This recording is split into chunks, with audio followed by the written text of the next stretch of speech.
It did show that. Is this the point where we have to be cryptic? You're always cryptic. Yeah, That's your hobby. it feels like it right now. What do you know?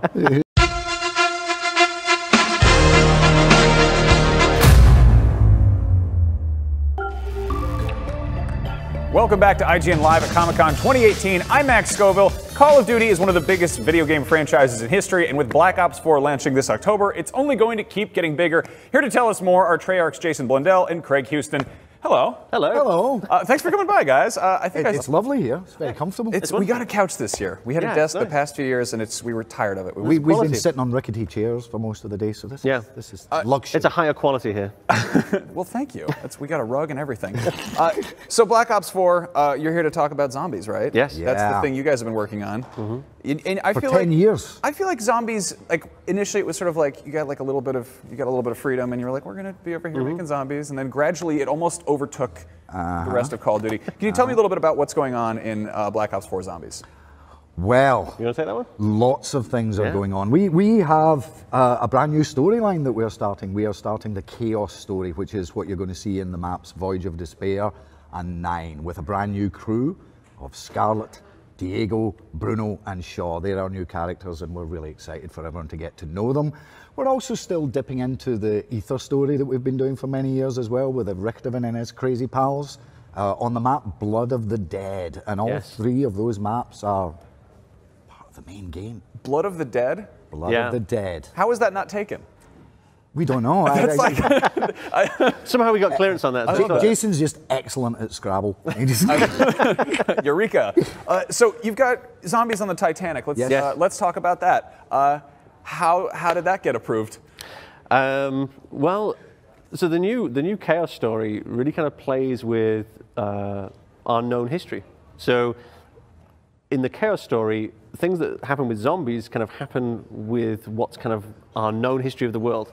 So it can kind of fit in there, and we can kind of experiment and have fun with stuff that people know about, but insert the idea that zombies were there at that time. Which in a weird way has kind of been part of the DNA of the Black Ops series. The entire series has always been about layers of story and what was really going on behind what you perceive to be the truth. So it's great for us. We can grab historical things, both real and mythical, and just play around with them and insert our crazy gang into it and let them fight the undead, as you can see.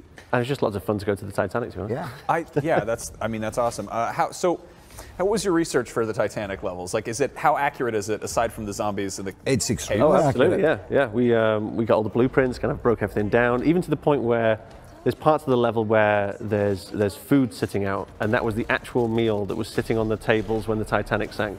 That's awesome. So our artist went to the level of detail. The clocks are set at the exact time when it sank. Yeah. There's a few dialogue lines about one of the characters feeling a bit unwell after one of the dinners he ate, and what he ate was actually on the menu. So we're pretty specific about these things. That is like James Cameron levels of attention to detail. Yeah, but we're not as angry. I don't think anyone is on a daily basis. So you've got also a lot of magic going on here. A lot of dark magic. Yes. Yeah. Can you speak a little bit more about that? And also, is that now pirate times? What?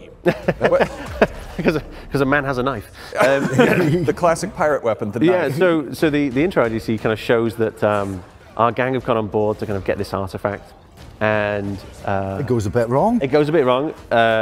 This other character kind of turns up, grabs it, and then starts a process. And that process protects the people inside the bubble, where you see this kind of all this black kind of ooze spread out across the ship, and that's what starts to convert everyone into zombies, and also transform the world into a trial. These crazy things getting pulled from different parts of history and thrown in there. Yeah. Now, towards the end here, I think there's a bit of sort of a coliseum. Mm-hmm. Yes, that's from the map 9. That's 9, yeah. What's going on there?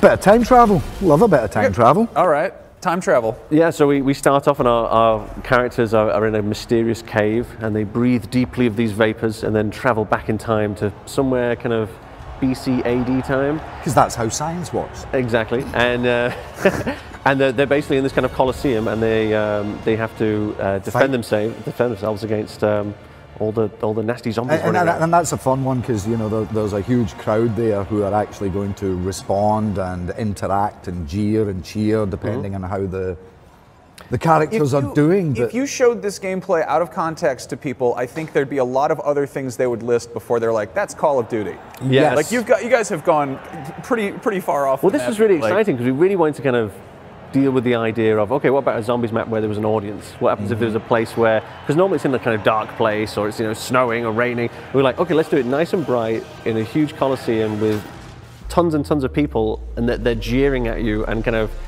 shouting at the players as they kind of perform. So that's why we really wanted to kind of do this map, which was just so different from all the stuff we've done in the past.